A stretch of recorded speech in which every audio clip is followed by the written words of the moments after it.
Bom dia! Que assunto mais atribulado esse. A pastora Sheila tem estudado ali na Máquina do Tempo sobre o fim dos tempos, né? Um lugar bem específico. E a gente já está delimitando ali como um território escatológico, né? Eu entro lá, essa semana eu entrei lá e perguntei, Jesus já voltou aqui? Porque a gente precisa saber se está tudo certo, né? Mas eu tenho certeza absoluta, queridos, que vai ser uma grande bênção mesmo. A gente que tem acompanhado o trajeto da pastora Sheila tem sido uma bênção, né, pastor Edu? Às vezes ele chega na igreja contando que nessa madrugada ela acordou para ler mais um pouco, né, gente? Eu já ouvi gente acordando para orar, para ler, o negócio tá intenso, né? Então, Deus é bom demais e Ele vai derramar sobre nós uma porção muito especial. Você crê nisso? E hoje também, você crê nisso?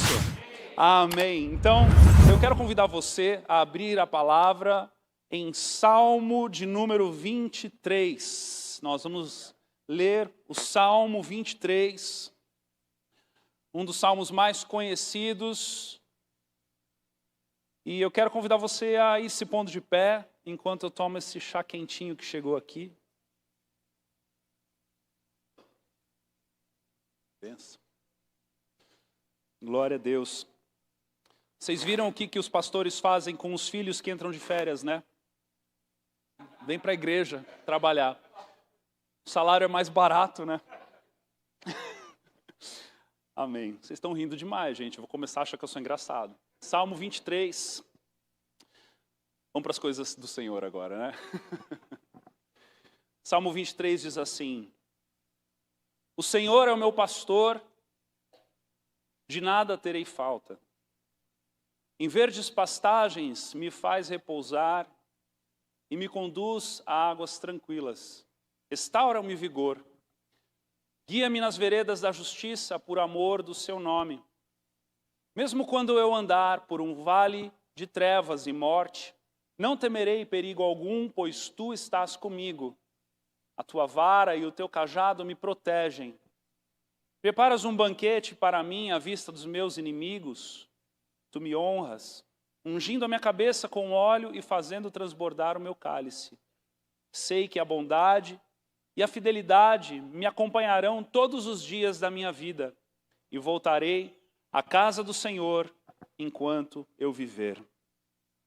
Feche seus olhos. Pai querido, nos apresentamos diante de Ti mais uma vez nessa manhã, diante da Tua palavra, diante do agir do Teu Espírito. Colocamos diante de Ti todos os nossos sofismas, todas as nossas dificuldades, todos os trajetos da nossa mente, da nossa vida, do nosso coração, dos nossos sentimentos. E pedimos a Ti para que o Senhor molde como aquele barro maleável nas mãos do oleiro. Pedimos a Ti que nessa manhã o Senhor trate o nosso coração, trate a nossa fé, trate a nossa vida, na certeza de que, pela palavra que nunca volta vazia, nós sairemos daqui mais tocados, mais cheios de Ti, Senhor. É o Senhor que nós queremos nessa manhã. É o Teu agir que nós queremos nessa manhã. É a Tua verdade que nós queremos nessa manhã. A verdade que liberta, que nos liberta do jugo, nos liberta de nós mesmos, nos liberta dos nossos pensamentos, nos liberta dos nossos medos, das nossas aflições. É o Senhor que nós queremos nessa manhã. Então toca-nos, Deus, no mais profundo do nosso ser. Coloca todo o pensamento aqui cativo a Ti nesse momento, no agir do Teu Espírito, que toda preocupação, toda distração caia por terra em nome de Jesus, e que o Teu poder, que se aperfeiçoa na nossa fraqueza, venha de forma intensa nesse lugar, em nome de Jesus. Amém. Pode se sentar. O Senhor é o meu pastor, de nada terei falta, ou nada me faltará, ou de nada tenho falta.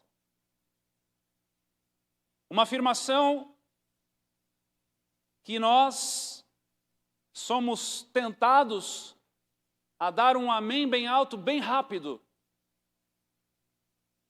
Quando alguém lê ou alguém diz, o Senhor é o meu pastor, de nada tenho falta. Mas precisamos olhar isso aqui com um pouco mais de profundidade,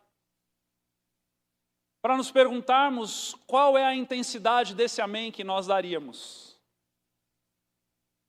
Qual é a intensidade deste amém que nós realmente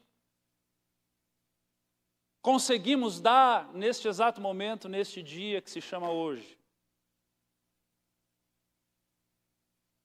Parar para pensar em um modelo de pastor e ovelha, às vezes pode soar como algo vergonhoso, nos imaginarmos como aquela ovelha que é muito simples, que, com o perdão da palavra, às vezes parece mais uma topeira, um animal que é difícil de colocar na cabeça dele que ele precisa obedecer, quando que em outros momentos de contraste, nós assistimos vídeo, né? Porque, afinal de contas, a gente está dentro de uma cidade, a gente não está num ambiente rural, então a gente não tem o costume de ir na casa do nosso vizinho e ter ali uma ovelhinha, né? Com exceção do Ed ou alguns outros irmãos aqui, do Natan.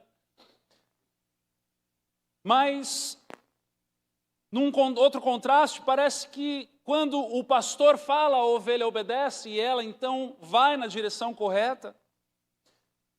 Mas nós que somos seres racionais, que pensamos, que produzimos conteúdo com o nosso pensamento, chegamos a conclusões, olhar para esse contexto e nos colocarmos na posição de ovelha, às vezes parece humilhante.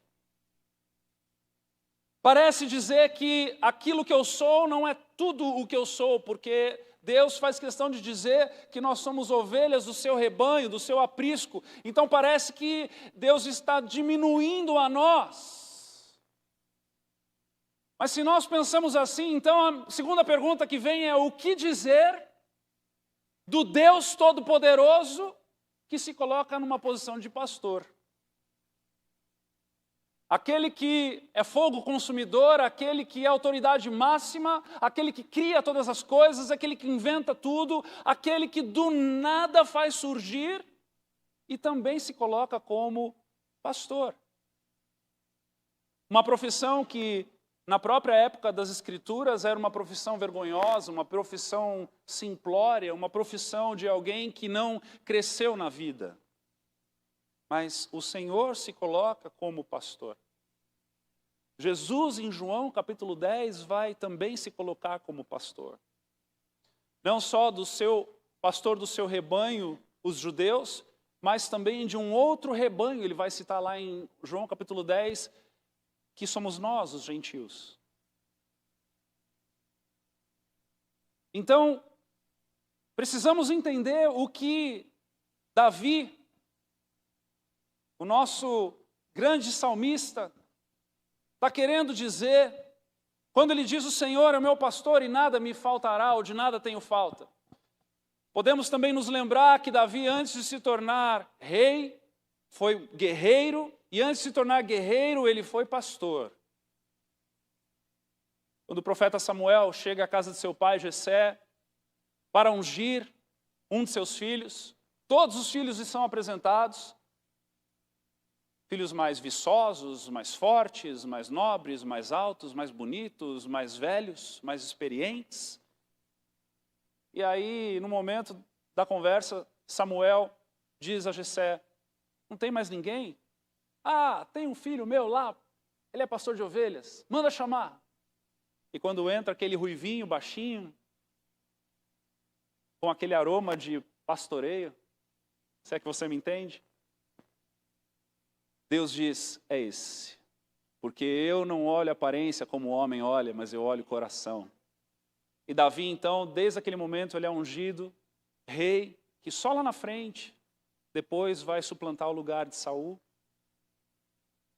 Esse mesmo Davi, num determinado momento, a gente não sabe exatamente qual momento, esse Salmo 23 está escrito, ele diz: o Senhor é o meu pastor, e de nada tenho falta.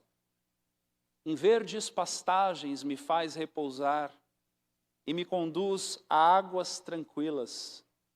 Restaura-me o vigor. Ele fala de pastagens e água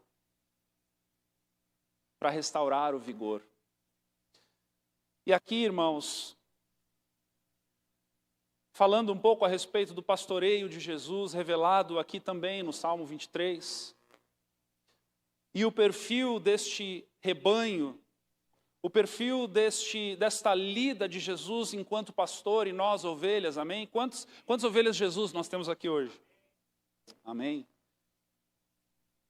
Nós precisamos entender que ovelhas são seres, criação, simples de se contentar, com verdes pastagens e águas tranquilas, é suficiente para satisfazê-la. E aqui, já de cara, a gente entende que no pastoreio de Jesus, as coisas fundamentais, as coisas básicas do Senhor para nós, nos satisfazem. Porque há uma grande diferença entre a gente consumir a criação para viver ou viver para consumi-la. A questão não é o quanto nós temos, o que nós temos, a coleção que nós construímos das coisas desse mundo, ou o estilo de vida que nós estamos vivendo muitas das vezes, mas é uma questão de coração. É uma questão de coração olhar para o bom pastor e se satisfazer naquilo que ele tem para oferecer. Porque aquilo que ele tem para oferecer é aquilo que eu preciso para viver. E não acabar vivendo uma troca de valores, uma inversão desses valores e buscar então agora viver para consumir. Buscar sempre aquilo que é da além da minha alçada, da além do meu aprisco, da além do rebanho que o Senhor me colocou, para consumir, no sentido de que há uma fome e uma sede que ela é insaciada pelo próprio bom pastor. É por isso que é difícil a gente dar amém muito rápido para uma afirmação como essa: o Senhor é meu pastor, de nada eu tenho falta. Porque quando afirmamos que Ele é o pastor, eu sou a ovelha, eu estou dizendo que os pastos verdejantes e as águas tranquilas são suficientes para que eu olhe e diga: de nada tenho falta. E a grande dificuldade para mim hoje, para você hoje, é olharmos para águas tranquilas e para pastagens do Senhor e dizer: isto me basta, para que o nosso coração seja colocado no lugar correto. 1 Timóteo 6, de 6 a 8, diz assim: de fato, a piedade com contentamento é grande fonte de lucro, pois nada trouxemos para este mundo e dele nada podemos levar. Por isso, tendo o que comer e com o que vestir-nos, estejamos com isso satisfeitos.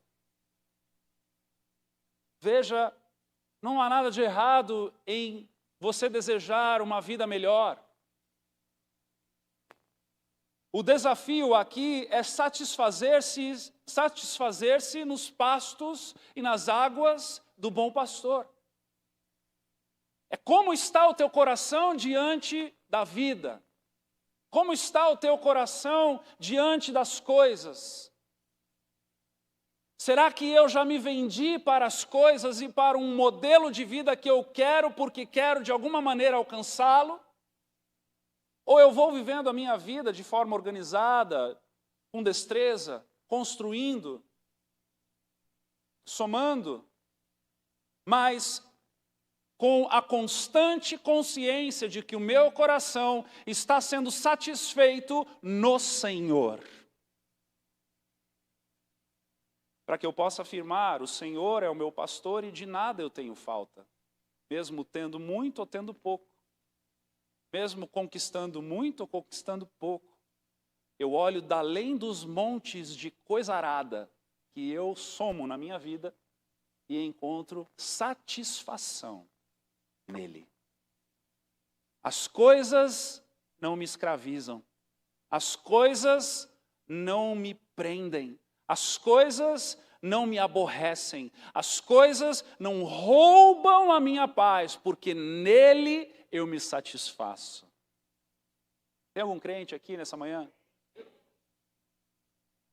Eclesiastes 5:10, quem ama o dinheiro jamais terá o suficiente. Quem ama as riquezas jamais ficará satisfeito com os seus rendimentos. Isso também não faz sentido. Salomão, na sua loucura, escrevendo Eclesiastes, em alguns momentos nós encontramos sabedoria ali. Davi, ele conhecia as necessidades de uma ovelha. Davi conhecia o que era e sabia o que era ser pastor. E Davi foi um homem segundo o coração de Deus. Um homem adorador, um homem que construía a harpa, compunha com a harpa, expulsava demônios com a harpa, um homem que manejava bem a espada, conquistava pelo Senhor com a espada, um homem que governou com cetro, que foi justo na maior parte das vezes, um homem fiel ao Senhor, pecou como todos nós, porque Davi foi Davi, Jesus foi Jesus, amém? Davi não foi Jesus. Jesus nós tivemos só um, amém? Não é um alívio para a gente isso? Mas foi um homem contrito e quebrantado, que quando foi confrontado, ou quando era confrontado, ele se quebrantava, porque ele tinha o coração de Deus. Um homem que sabia, mesmo que em vestes reais, em ambientes de trono, em ambientes de nobreza, ele sabia olhar para a janela, olhar para aquelas tendas onde o tabernáculo havia sido construído, e a presença do Senhor estava ali, e sabia se entristecer, porque ele estava buscando que o Senhor fosse glorificado mais do que ele havia sido. Um homem que nós podemos entender e aprender dele a respeito desse pastoreio de Jesus, desse coração. Qual é a condição do nosso coração nessa manhã? Qual é a condição do seu coração? Aonde o teu coração tem encontrado satisfação? Aonde você tem se satisfeito? Aquele que aceita os pastos verdejantes e as águas tranquilas do Senhor e se satisfaz nisso, é uma pessoa que tem o coração facilmente saciável. É uma pessoa que vive numa leveza. É uma pessoa que não é ingrata. Uma pessoa que está bem. Em dias bons e dias maus. É uma pessoa que reconhece as etapas da vida. Não é? Jovens, por exemplo, a turma aqui, ó. Você quer se considerar jovem? Senta com eles aqui, ó, que a gente sempre quando vai falar para eles, a gente olha para cá. Reconhecer as etapas da vida é satisfazer-se em Deus. Quando ainda não é hora de namorar, né? Às vezes. Ou quando o namoro tem que ser em santidade.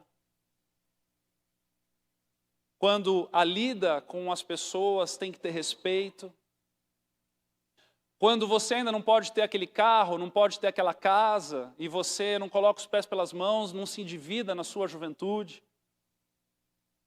Quando você aprende a contentar-se no Senhor e esperar no Senhor o tempo certo para as colheitas certas da vida. Quando você entende que, ainda que você esteja com todo o teu coração para conquistar o mundo e dizer que o mundo é pequeno demais para você, e ouvir um conselho de uma pessoa mais sábia, que você saiba ouvir, considerar, ponderar, aprender. Um coração que se satisfaz no Senhor,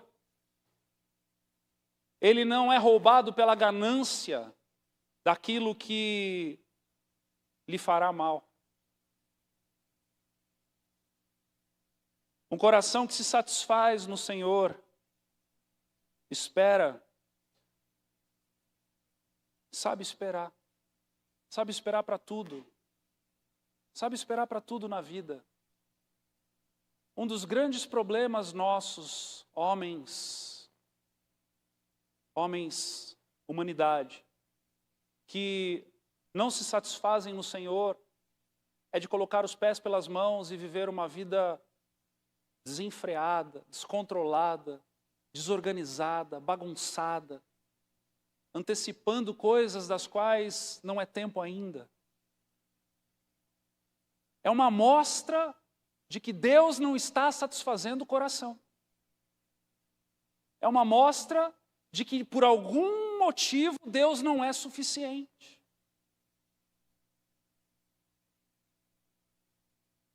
Eu me lembro que eu assisti uma vez, eu nem assisto muito, mas aquele sociólogo, Sérgio Cortella, e ele estava numa crise que ele contou com relação à filha dele, que uma vez a filha dele, jovem ainda, chega para ele e diz assim, pai, você fala coisas tão profundas, tão incríveis, eu queria poder falar o que você fala, chegar a conclusões que você chega. Ele levou ela para a biblioteca particular dele, mostrou os livros e disse, filha, tá bom, leia primeiro todos esses livros, daí você talvez vai ter uma sabedoria para compartilhar de relevância para alguém. O tempo não é roubado para aquele que se satisfaz no Senhor. O tempo não é apressado, ou adiantado, antecipado para aquele que no Senhor encontra pastos verdejantes e águas tranquilas. Meu irmão, eu tenho certeza absoluta que 99,99999% dos problemas financeiros de todos que estão aqui nesta sala hoje é porque antecipou-se alguma coisa que não se podia ter feito. Raramente são os casos de alguém que sofreu um dano, perdeu um emprego, aconteceu alguma coisa.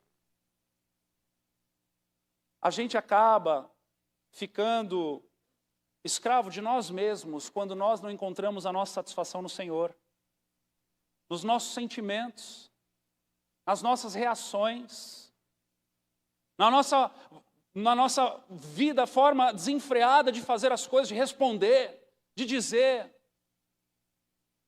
Aquele que se satisfaz no Senhor, fala menos, ouve mais. Aquele que se satisfaz no Senhor, medita mais do que bota para fora. E para um bom falador como eu, é um tapa na cara isso. Porque tem gente que gosta de falar, eu sou uma delas. Mas como é difícil se aquietar para ouvir o que o Senhor tem para falar. Mas quando eu me satisfaço no Senhor, eu não tenho falta de vontade de falar, ou de fazer, ou de comprar, ou de viver. Até os anseios da carne são subjugados, porque o Senhor satisfaz. O Senhor satisfaz. Uma pessoa que consegue viver sem ter inveja da vida dos outros. porque recebe em gratidão a sua porção. Olha para a sua porção com um olhar sincero e diz: poxa vida, não é tudo aquilo que eu esperava, mas Senhor, obrigado. Tu és o meu provedor. Tu continuas sendo o meu provedor. Ah, meus irmãos, o Senhor é meu pastor, de nada tenho falta, talvez seja uma das frases mais difíceis de se dizer. Uma das frases mais difíceis de se dizer. Porque a gente sente falta tanto, o tempo todo, de tanta coisa, não é verdade? Mas no Senhor nós devemos encontrar essa paz que excede todo entendimento, que guarda a mente e o coração. Uma paz que gera estabilidade, uma paz que gera calmaria. Uma paz que gera mansidão. Uma paz que gera tranquilidade. Sobriedade. Sobriedade nas emoções. Estamos tão carentes disso. Salmo 131, versículos 1 e 2 diz assim: Senhor, o meu coração não é orgulhoso e os meus olhos não são arrogantes. Não me envolvo com coisas grandiosas nem maravilhosas demais para mim. De fato, acalmei e tranquilizei a minha alma. Sou como uma criança recém-amamentada por sua mãe. A minha alma é como essa criança. Que bênção, hein, gente? Provérbios 16, 19. Melhor é ter o espírito humilde com os oprimidos do que partilhar o saque com os orgulhosos. Tiago 1, versículo 9 e 10. O irmão de condição humilde deve orgulhar-se quando estiver em elevada posição, e o rico deve orgulhar-se caso passe a viver em humildade, porque o rico passará como a flor do campo. Mateus 18, 3, Jesus diz: eu lhes asseguro que, a não ser que vocês se convertam e se tornem como crianças, jamais entrarão no reino dos céus. Uma criança, uma ovelha, ela se satisfaz com coisas fundamentais, essenciais e não supérfluas. Uma ovelha, ela se satisfaz com um pasto verde e águas tranquilas. Ela não está atrás de coisas que são além daquilo. Mas ainda que venha, ela olha para aquilo e ela diz: tudo bem, eu já estou saciada. O que eu preciso não me falta. O que eu preciso não me falta. Porque Deus me dá o que eu preciso. E eu sou grato a Ele por isso. Ainda que eu venha a ter mais, o senso daquele que é ovelha é de responsabilidade ainda maior. Eu me lembro que quando nós estávamos começando a igreja, e nós passamos um bom período começando a igreja, né? Fomos aí uns 4 anos para termos ali, 70 pessoas. E eu me lembro que quando nós tínhamos mais ou menos aí 70 cadeiras e nós compramos mais 50 cadeiras, aquelas cadeiras chegaram e eu lembro que lá na Avenida São Bento ainda, elas ficaram empilhadas e com aquele plástico em volta delas, lá na frente. E a gente um dia chamou a liderança, fomos lá para o lobby e falamos: vamos orar por essas cadeiras de forma simbólica, para que o Senhor nos dê graça a pastorearmos as pessoas que estão chegando e essas pessoas que estarão sentando nessas cadeiras, né? Irmãos, eu me lembro que aquele meu senso jovial, impetuoso, de ser um pastor de uma igreja de multidões, caiu por terra naquele dia. Eu olhei para aquelas 50 cadeiras e eu me lembro do sentimento de temor que o Senhor encheu o meu coração naquele dia. É como se eu estivesse ouvindo o Espírito Santo dizendo: são mais 50 pessoas. Porque eu creio que quando nós estamos satisfeitos no Senhor, quando algo sobremodo excelente acontece em nossas vidas, aquele que está com o coração na presença de Deus, ele vai mais temer e buscar o Senhor o que fazer com aquilo, do que ele vai sair como um jovem impetuoso, irresponsável, fazendo de qualquer jeito. Vocês entendem o que eu estou falando? Porque no Senhor, quando nós nos saciamos, nós encontramos e devemos encontrar propósito para as coisas. Uma responsabilidade que vem junto com aquilo que foi adquirido. Um senso de temor e de se achegar diante de Deus e perguntar a Ele o que o Senhor quer com isso. Uma nova vaga no emprego, um salário melhor, um filho, uma filha, uma oportunidade de viagem, uma oportunidade de fazer um curso diferente, uma oportunidade de viver algo extraordinário, fora daquilo que é ordinário. Aquele que se sacia no Senhor, olha para aquilo como que estivesse olhando da janela de fora daquele lugar aconchegante da presença de Deus e se pergunta: Senhor, o que o Senhor quer com isso? Como eu irei multiplicar estes talentos?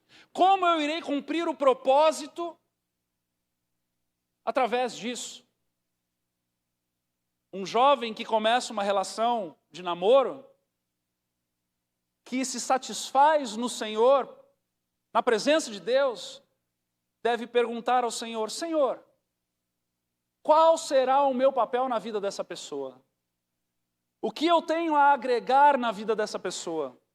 O que eu tenho a fazer na vida dessa pessoa? Porque no Senhor eu me satisfaço. Eu não começo a me relacionar porque eu estou carente. Porque eu creio que aquele que diz, o Senhor é meu pastor, de nada eu tenho falta, não vive carência. Tem alguém aqui? Se no Senhor nós encontramos satisfação, se no Senhor nós somos completamente cheios, aquilo que vem a sobejar é responsabilidade para administrar. Para administrar. E aí o salmista continua dizendo: guia-me, guia-me. Ele já se coloca na posição de ovelha. A ovelha vai para onde ela quer? Mais uma vez, a ovelha vai para onde ela quer? Puxa. E o pastor terreno vai para onde ele quer? Ele também é ovelha de Jesus. Estamos tudo junto. Somos mais cachorro de ovelha, de pastor do que pastor, né? Porque o bom pastor é Jesus. Guia-me, guia-me nas veredas da justiça, guia-me nas trincheiras, na trincheira da retidão, por amor do seu nome.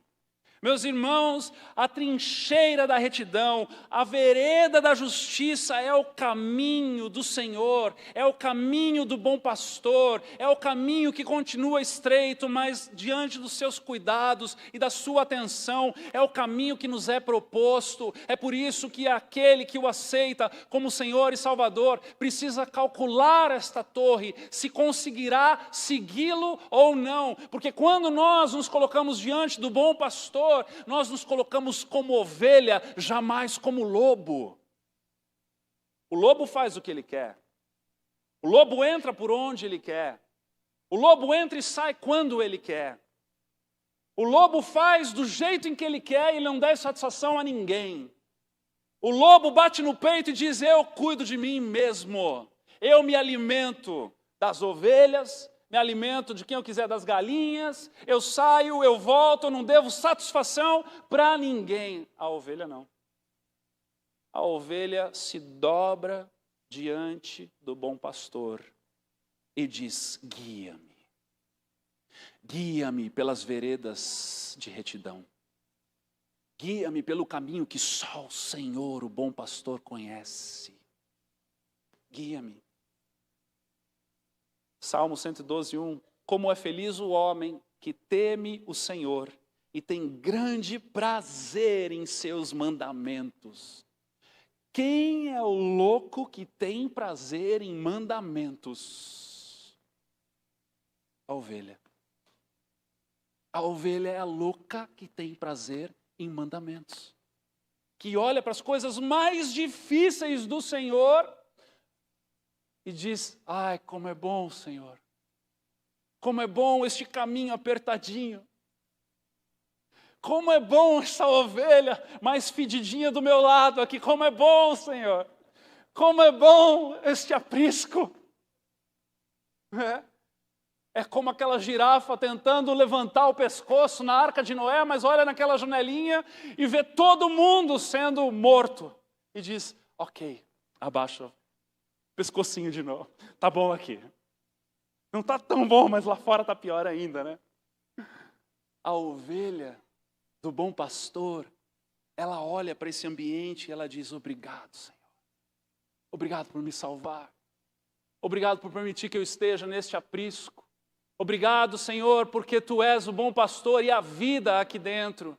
Obrigado, Senhor, porque o Senhor sabe a hora de sair, a hora de entrar. O Senhor sabe onde estão os pastos verdejantes. O Senhor sabe onde as águas tranquilas não são tóxicas e não se contamina por elas. O Senhor sabe me conduzir. O Senhor sabe. E, Senhor, quando o Senhor fala, eu conheço a Tua voz.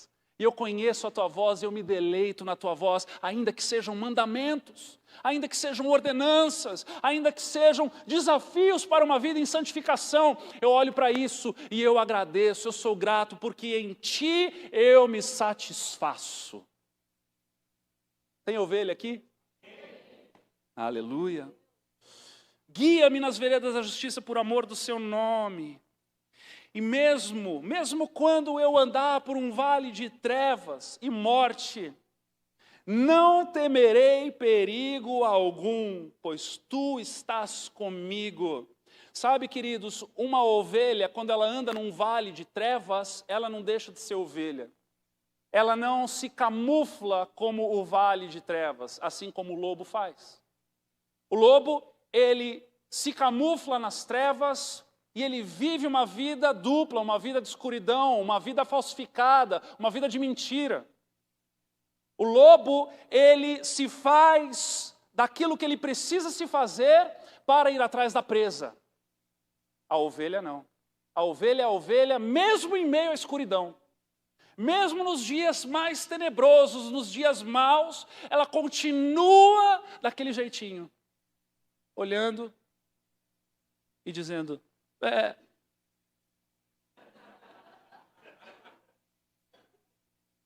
como uma presa. Como uma presa. A ovelha não tem superpoderes na escuridão. Ela não vira lobo. Porque tem gente que é só a escuridão chegar que vira lobo. Sai por aí rasgando tudo. Os mandamentos, tudo que Deus construiu, os milagres, as experiências. Porque agora é por conta própria, agora eu tenho que me virar, agora eu vou me virar. Meu Deus, aconteceu isso, eu não sei o que fazer. Ah, eu sei sim, eu vou fazer isso. Ovelha não. A ovelha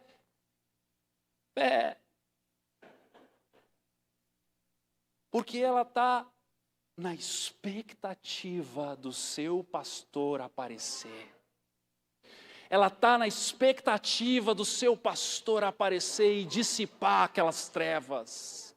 Ela está na expectativa daquela voz que ela conhece, começar a falar com ela, e ela agora se acalmar e dizer: ainda que eu ande pelo vale da sombra da morte, não temerei mal nenhum, porque Tu estás comigo.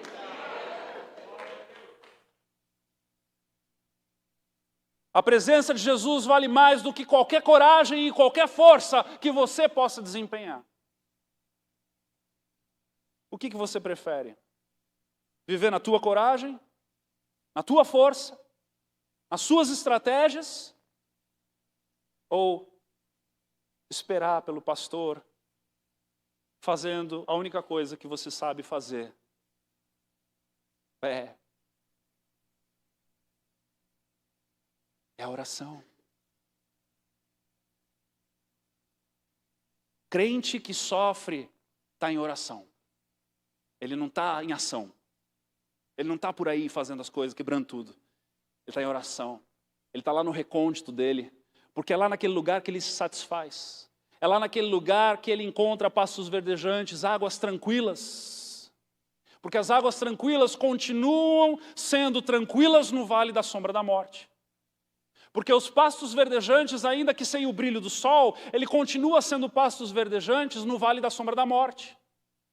E o bom pastor conhece e continua conhecendo o caminho, mesmo no escuro. Tem alguém aqui para dar um amém? Mesmo no escuro, mesmo no vale da sombra da morte, o bom pastor não perdeu o seu GPS.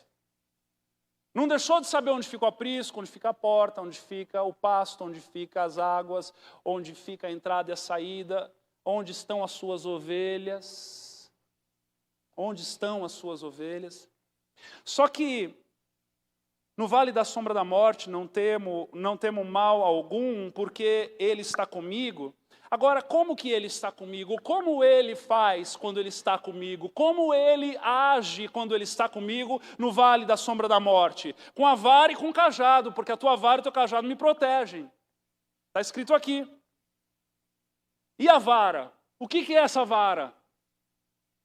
Coisa dura de dizer hoje em dia, né? Essa vara é uma vara. No original, vara significa vara. E essa vara, ela tem duas funções. Ela tem a função de atacar os predadores, os lobos que chegam, ou seja, o bom pastor, ele está cuidando de nós, amém? Ele cuida de nós, ele protege a cada um de nós com essa vara. E se vem leão, se vem urso, se vem outros animais, ele ataca, protegendo o seu rebanho. Glória a Deus. Ele é o primeiro a querer expelir os demônios que estão dentro de nós quando a gente chega na igreja.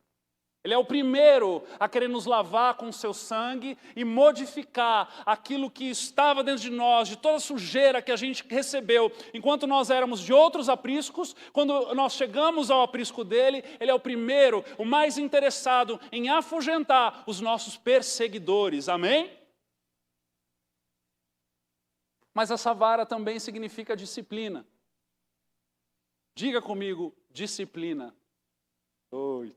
Palavra boa. E não é aquela disciplina de ensino, né? Teremos uma disciplina de escatologia, agora não. É disciplina de correção. Porque a mesma vara que afugenta e ataca e perfura os predadores, é a mesma vara que bate para as ovelhas continuarem no caminho estreito, continuarem no lugar de onde o Senhor tem como direção. Continuarem naquilo que Ele tem e Ele chama de veredas da justiça. O caminho de retidão. Essa vara, então, ela vai batendo, ela vai empurrando, o pastor ele vai conduzindo, às vezes pela frente, às vezes por trás, às vezes pelo lado, dependendo da manobra em que ele quer fazer. E eu e você estamos nas manobras do bom pastor, amém? Diga, eu estou nas manobras do bom pastor. E, meus irmãos, essas manobras, como elas se dão no nosso dia a dia, de forma bem prática, elas se dão através do pastoreio, do discipulado aqui da igreja local, que é a instituição da qual o próprio Deus estabeleceu, através daquela promessa ou profecia para com Pedro, onde ele diz, através desta revelação de que tu és o Filho do Deus vivo, eu estabelecerei a minha igreja. Então a igreja, ela representa essa vara e representa esse cajado na vida do crente. Assim como também a leitura da palavra de Deus, e a gente persiste em dizer para que você viva uma vida de leitura da palavra. Porque muitas das vezes, através da leitura diária da palavra de Deus, é que o Senhor vai nos conduzir nas suas manobras, enquanto o seu rebanho. É no momento em que Ele vai falar sobre bênção, sobre graça, daqui a pouco Ele vai falar sobre santificação, e aí nós precisamos colocar a vida em ordem, arrependimento. Daqui a pouco Ele vai falar sobre escatologia, Ele vai falar sobre as coisas do futuro, para que a nossa oração não esteja presa mais somente aqui e agora, mas que a gente pense nas coisas do futuro também. Daqui a pouco Ele vai estar falando sobre os profetas e as profecias e as coisas que trazem promessa para nós. Daqui a pouco Ele vai estar falando sobre inúmeras coisas, porque nós estamos nas manobras do bom pastor.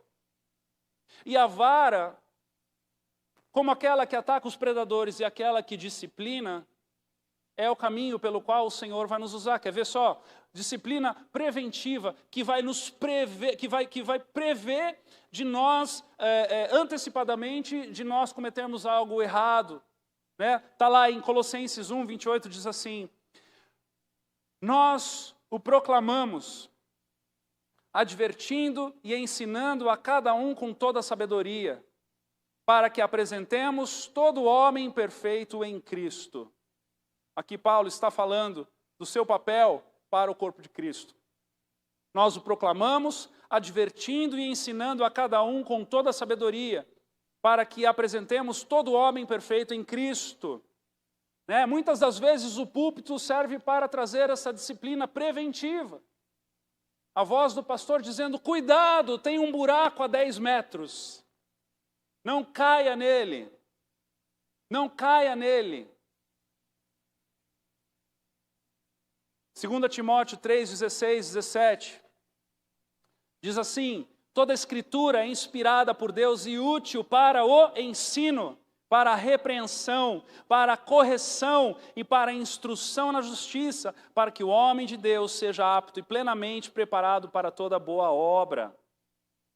Paulo, quando vai dizer a Timóteo, 2 Timóteo 4,2, ele diz: pregue a palavra, esteja preparado a tempo e fora do tempo, repreenda, corrija, exorte com toda paciência e doutrina.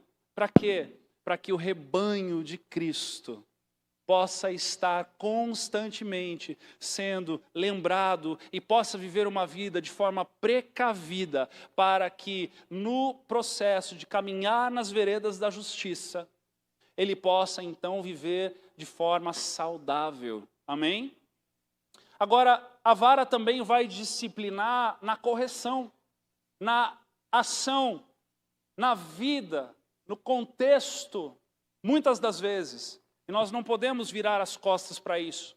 Hebreus 12, de 7 a 11, diz assim: suportem as dificuldades, recebendo-as como disciplina. Deus os trata como filhos. Ora, qual o filho que não é disciplinado por seu pai? Se vocês não são disciplinados e a disciplina não é para todos os filhos, então vocês não são filhos legítimos, mas sim ilegítimos. Um texto que a pastora usou aqui, numa dessas palavras de paternidade que ela trouxe. Além disso, tínhamos pais humanos que nos disciplinavam e nós os respeitávamos. Olha só, a submissão, o zelo, o cuidado. A gente precisa entender que muitas das vezes a gente ensina aqui para o pai, para que ele discipline o seu filho e admoeste o seu filho com seriedade, para que na figura do pai, Deus seja revelado como um Deus que ama e disciplina. Porque quando o pai disciplina o seu filho, ele está também mostrando a forma em que Deus trata cada um de nós. Quando o pai leva a sério uma conduta errada de um filho e ele o disciplina, seja com a vara, seja dando bronca, seja colocando de castigo, seja como for a instrução e a estratégia que você tiver naquele momento. Desta maneira, o seu filho não só aprende que o certo é errado, mas ele aprende também que o amor responsável é um amor que corrige. Amém? Então, nós como pais do meu coração, em nome de Jesus, não deixe seu filho montar nas suas costas e achar que quem manda lá na tua casa é ele. Porque você não só vai estar estragando a forma dele de pensar com respeito às autoridades, mas você vai estar influenciando de forma maléfica o relacionamento dele para com Deus para sempre. Então preste atenção na forma em que você trata as coisas sérias na tua casa, com seus filhos. Tínhamos pais humanos que nos disciplinavam, versículo 9, e nós os respeitávamos. Quanto mais devemos submeter-nos ao Pai dos Espíritos, para assim vivermos. Nossos pais nos disciplinavam por curto período, segundo lhes parecia melhor, mas Deus nos disciplina para o nosso bem, para que participemos da sua santidade. Nenhuma disciplina parece ser motivo de alegria no momento, mas sim de tristeza. Mais tarde, porém, diga comigo, mais tarde, porém, Mais uma vez, mais tarde, porém.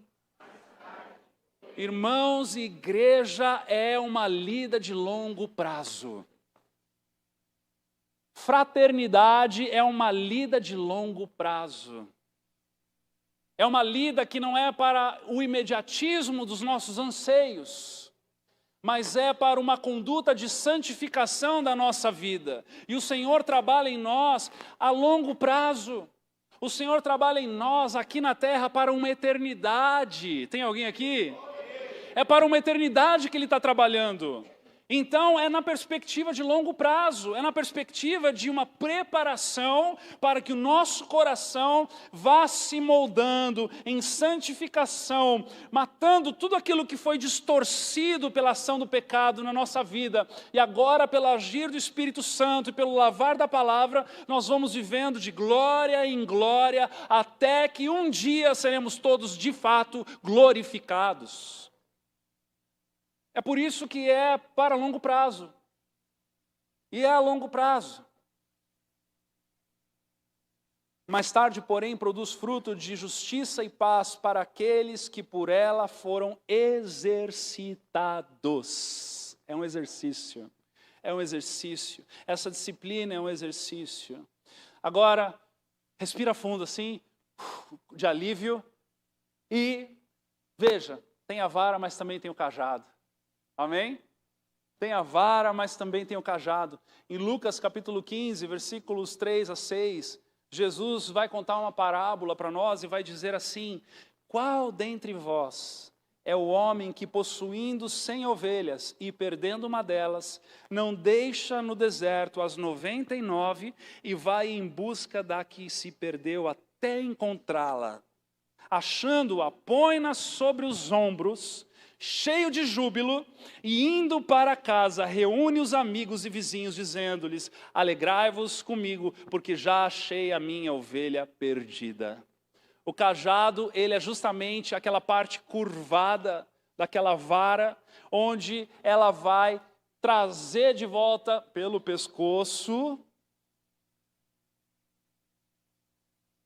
Vocês sentiram a pressão, né? Pelo pescoço, aquela ovelha, para daí colocá-la nos seus ombros, né? Para que ela não se perca, para que ela não saiba achar o caminho de volta do aprisco, ou dos pastos verdejantes, ou das águas tranquilas. Então o Senhor nos protege com a sua vara e o seu cajado. O Senhor é real. Meus irmãos, o Evangelho é um Evangelho genuíno para o aqui e para o agora. O Evangelho é o Evangelho para a dor, para a morte, para o sofrimento, para as perdas, para os percalços da vida. O Evangelho é um Evangelho genuíno que entra nas nossas entranhas cada vez mais que a gente se envolve com Ele. E cada vez mais a gente vai se rendendo ao Senhor, porque o Senhor, Ele é um Deus que é de perto também. Ele se importa, Ele cuida, Ele se preocupa, Ele se envolve. Ele não é como aquele Criador que, muito se entende por aí nas filosofias de que Ele veio, Ele criou todas as coisas e Ele virou as costas e foi embora. Não, Ele está intrinsecamente envolvido com a sua criação até o último fio de cabelo. Amém? Até o último momento da sua vida. Ele está perto para cuidar de nós, cuidar das nossas aflições, cuidar das nossas dores verdadeiras, colocar o óleo na nossa cabeça, o óleo medicinal, o óleo que Ele prepara no banquete, na vista dos seus inimigos. Me honras ungindo a minha cabeça com óleo, fazendo transbordar o meu cálice. O óleo aqui que está representando a unção, a cura de Deus, e o vinho neste cálice que está representando a comunhão, o corpo de Cristo. E nós então nos rendemos a esta forma de Deus trabalhar. E ficamos certos de que a bondade e a fidelidade nos acompanharão todos os dias da nossa vida. Porque nos colocamos como ovelha nas suas mãos, e Ele, o bom pastor, sabe cuidar de nós até o último dia. Para quê? Para que depois do último dia, nós possamos voltar à casa do Senhor e estarmos lá para todos sempre, enquanto houver vida e vida eterna e abundância de presença de Deus.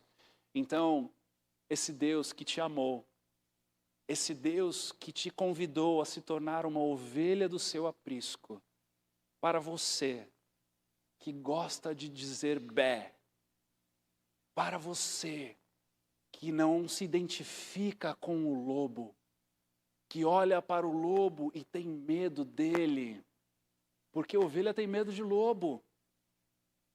Mas quando ela é respaldada e protegida pelo bom pastor, não há o que temer, há o que descansar. Podemos continuar sendo ovelhas. Amém? Então, nessa manhã o convite é para que você possa se lembrar que você é ovelha. E que quando você disser, o Senhor é o meu pastor, de nada eu tenho falta, você possa olhar com profundidade para isso, sondar o teu coração e encontrar todas as tuas respostas nele. Amém? Eu quero convidar você a ficar de pé, então, nós vamos orar.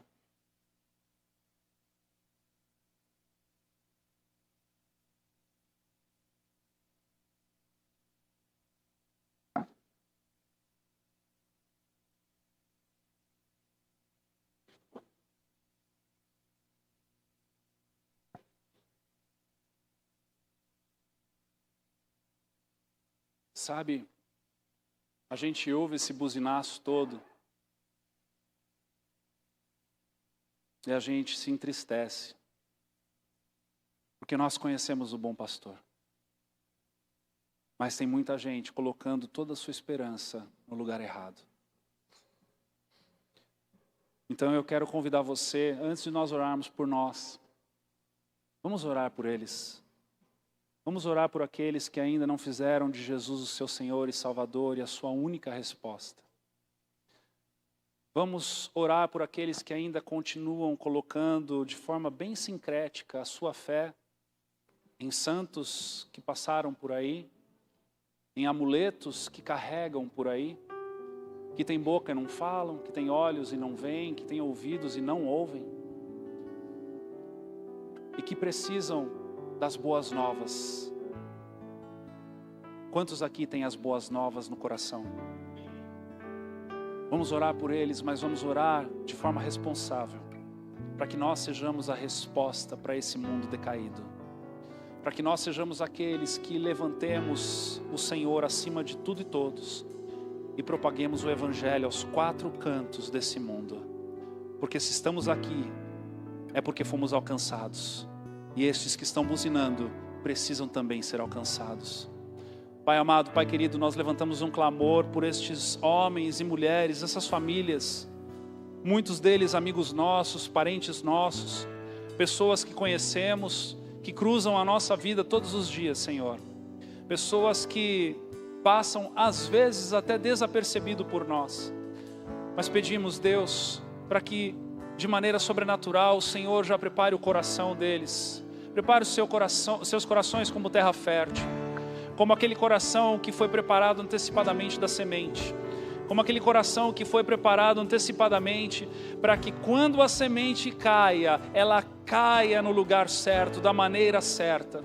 Deus, em nome de Jesus, dê ordem aos teus anjos ministradores, dê ordem, Senhor Deus, nós clamamos, Pai, resgata, Senhor Deus, resgata essas famílias das trevas, resgata essas famílias da escuridão, resgata essas famílias do desconhecido, resgata essas famílias de toda idolatria, resgata essas famílias do mal, Senhor. Resgata essas famílias de todo enganador, de toda enganação, de todo lobo em pele de cordeiro. Resgata essas famílias, Pai, do engano, da mente. Em nome de Jesus, em nome de Jesus.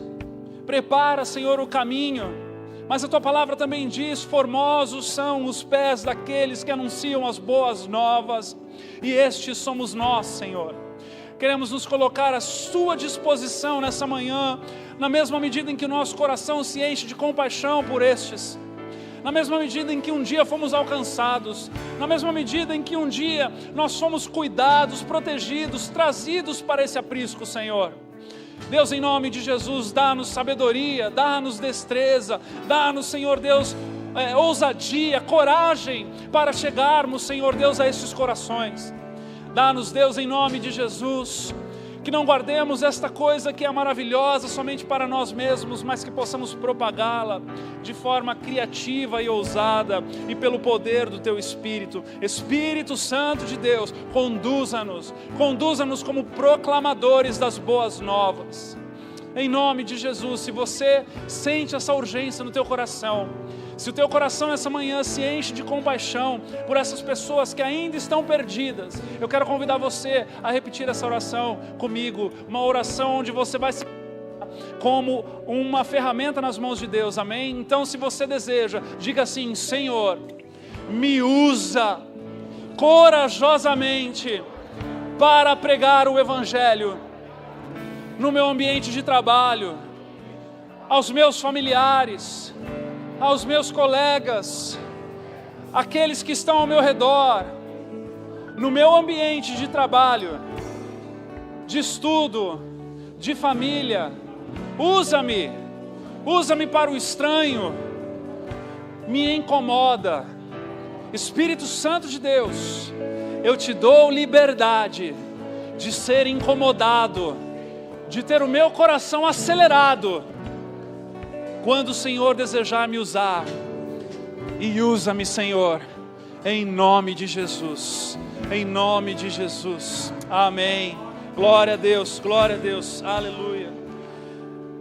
Queridos, que esta porção do pastoreio de Jesus, que veio para nós hoje aqui por meio da palavra e do agir do Espírito, possa dar a você mais e mais a certeza de que nada te falta quando Ele é o teu pastor. E eu quero orar por isso, por você ainda nessa manhã, antes de nós nos despedirmos. Feche seus olhos mais uma vez, então. Papai, somos ovelhas do teu aprisco, somos ovelhas do teu rebanho, Senhor. Não há obra maior e melhor do que essa para a qual o Senhor nos chamou. Não há obra maior e melhor do que para este trato e esta lida. Senhor, olhando para Ti como Deus Todo-Poderoso, Criador dos céus e da terra, que abre mão da Sua glória e se coloca como bom pastor, não só para os teus, os judeus, os filhos da promessa, como também para nós, os gentios, nos enxertando neste lugar de vida, em Cristo Jesus. Permita-nos vivermos debaixo deste pastoreio, permita-nos vivermos debaixo dessa satisfação, onde só o Senhor nos satisfaz. Permita-nos vivermos de forma obediente, com a consciência real da disciplina, e na certeza da provisão deste alimento real que, ainda que em formato de ovelha, o Senhor prepara para nós como num banquete. Leva-nos, Deus, em segurança, abençoe a nossa entrada, a nossa saída. Fale ao nosso coração nessa semana, que sejamos trabalhados por este pastoreio tão singelo, tão simples e ao mesmo tempo tão completo, que só o Senhor é capaz de providenciar para nós. Abençoa-nos, Deus, com a Tua bênção pastoral sobre nós, as Tuas ovelhas, no nome de Jesus. Amém e amém. Que Deus abençoe a tua semana.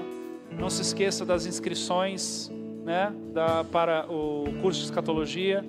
Assim como também o pastor Dag vai estar ali no lobby vendendo alguns boi ralados para a igreja quadrangular aqui do Mato Preto, que eles compraram equipamento de som e eles precisam de ajuda para honrar esses pagamentos. Então, vamos ser bênção na vida dessa igreja também.